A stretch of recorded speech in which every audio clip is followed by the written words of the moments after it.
ফরিদপুরে গিয়ে সয়াবিন তেল দেন, তিনি দিনাজপুরে গিয়ে আম উপহার দেন, সিলেটে গিয়ে ৯.৫ ঘন্টা উপহার দেন,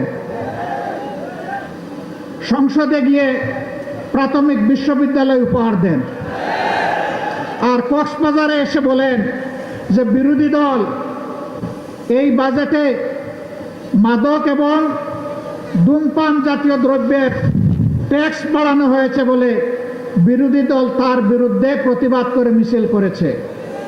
মিথ্যা, ভুয়া।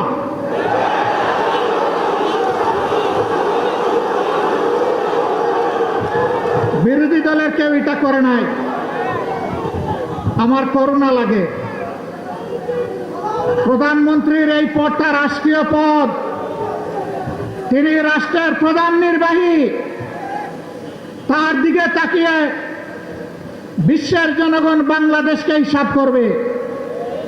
তার মুখ দিয়ে যদি অনবরত এই সমস্ত ভুলভাল কথা বের হতে থাকে, বাংলাদেশ লজ্জিত হবে, ক্ষতিগ্রস্ত হবে। বিরোধী দল প্রতিক্রিয়া জানাবে, খুবই স্বাভাবিক। এটা গণতন্ত্রের এসেন্স, এটা গণতন্ত্রের সৌন্দর্য। এতে রাগ করার কি আছে?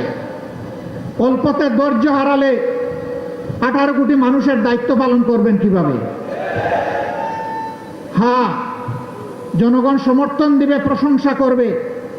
জনগণ যখন দেখবে জন আকাঙ্ক্ষা বাস্তবায়নে আপনি এবং আপনার সরকার আন্তরিক।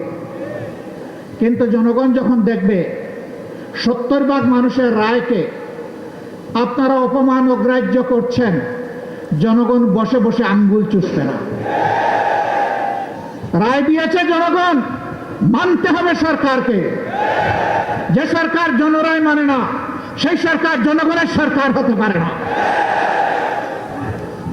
সংসদে তারা বলেন তাদের হিসাব অনুযায়ী বিভিন্ন মেকানিজমে সরকারে গিয়ে এখন বলছেন 51% মানুষ তাদেরকে ভোট দিয়ে সরকার গঠনের সুযোগ দিয়েছে।